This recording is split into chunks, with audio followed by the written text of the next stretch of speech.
बिस्मिल्लाहिर्रहमानिर्रहीम, अस्सलाम वालेकुम। मैं अपने मौजूद नाज़रीन और प्यारे दोस्तों को मास्टर शेफ़ के किचन में खुश आमदीद कहता हूँ। रेसिपी को शुरू करने से पहले मेरी दुआ है कि अल्लाह ताला आपकी तमाम मुश्किलात को आसान फरमाए, आपके रिज़्क़ में कुशादगी और बरकत अता फरमाए, आमीन। आज मैं आपके साथ इमली की स्पाइसी खट्टी मीठी चटनी की रेसिपी को शेयर करूँगा, जिसको आप चना चाट के साथ, दही बड़े के साथ इस्तेमाल कर सकेंगे। और मैं आपसे ये टिप भी शेयर करूँगा कि आपकी चटनी क्यों ख़राब होती है और इसको आप कैसे महफूज कर सकते हैं, ये टिप आपके साथ शेयर करूंगा। आपसे रिक्वेस्ट है कि मेरी इस बनाई गई वीडियो को आखिर तक ज़रूर देखिएगा। तो चले आए स्टार्ट करते हैं इस रेसिपी को। बिस्मिल्लाहिर्रहमानिर्रहीम। सबसे पहले मैंने एक पैन लेकर इसके अंदर ये इमली 1 कप के बराबर डाल दी है। इसके बाद मैं इसके अंदर 1.5 गिलास के बराबर पानी डाल लूँगा। पानी डालने के बाद आपने चूल्हे की फ्लेम को जो है वो ऑन कर लेना है और आपने इसको इतनी देर तक इसके साथ मिक्स करना है ताकि ये पानी इसका जब नीम गर्म हो जाएगा तो ये देखें अच्छे तरीके से मिक्स हो जाएगी।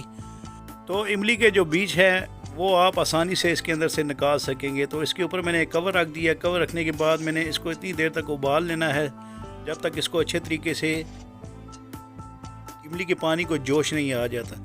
तो ये मैं इसका कवर उठा लूँगा और इसके बाद मैं इसको विस्क के साथ मज़ीद मिक्स करूँगा ताकि बीज अच्छे तरीके से निकल सके। तो इसको ठंडा कर लें। इसके बाद मैं एक बाउल ले लूँगा और इसके साथ ये टी स्ट्रेनर है मेरे पास और तमाम इमली के पानी को मैं इस टी स्ट्रेनर के ज़रिए स्ट्रेन कर लूँगा। तो इसको आपने इस तरह चम्मच से अच्छे तरीके से मिक्स करके अच्छे तरीके से स्ट्रेन कर लेना है और इसके बाद इसको ठंडा कर लेना है आपने। इसके बाद मैं दोबारा पैन लेकर इसके अंदर 2 खाने के चम्मच के बराबर जो है तेल डाल लूँगा।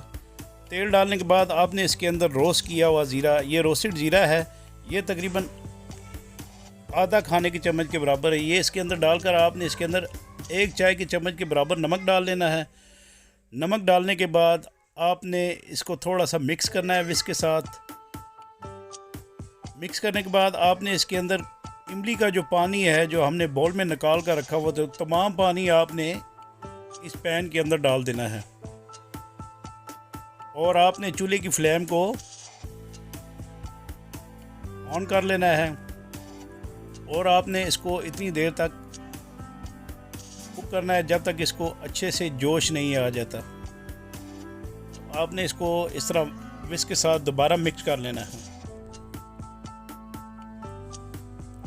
आपसे मैं ये टिप शेयर करना चाह रहा हूँ कि अगर आप कॉर्नफ्लावर या थिक यानी इमली की चटनी का जो पल्प इस्तेमाल करते हैं उससे ये होता है कि चटनी जल्दी ख़राब हो जाती है। इसके बाद ये चाट मसाला है 1 खाने की चम्मच के बराबर, मैं इसके अंदर ये डालकर ये लाल मिर्चें हैं कुटी 1 चाय की चम्मच के बराबर ये इसके अंदर डाल दूँगा। और इसके बाद ये सब्ज़ इलायची है 3 अदद, इनके बीज निकाल कर मैं ये भी इसके अंदर डाल दूँगा अच्छी खुशबू के लिए। और इसके बाद ये मेरे पास शक्कर है पीसी हुई, ये मैं इसके अंदर डाल दूंगा 1 कप के बराबर। और इस तरह आपने इसको इतनी देर तक पकाना है जब तक ये इस तरह माशाल्लाह थिक नहीं हो जाती। आपने इसमें कॉर्नफ्लावर का बिल्कुल इस्तेमाल नहीं करना और ना ही थिक पल्प का इस्तेमाल करना है आपने। ये चटनी मैंने फ्रूट चाट, चना चाट के लिए बनाई है और दही बड़े के लिए।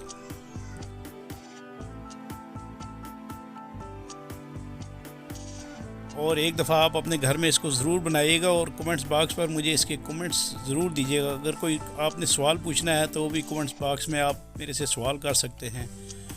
तो इंशाल्लाह मुझे उम्मीद है कि आपको मेरी ये रेसिपी ज़रूर पसंद आएगी। तो इसके साथ ही मैं आपसे इजाज़त चाहता हूँ। अल्लाह ताला आप सब का हामी नासिर और जज़ाकुमुल्लाह खैर।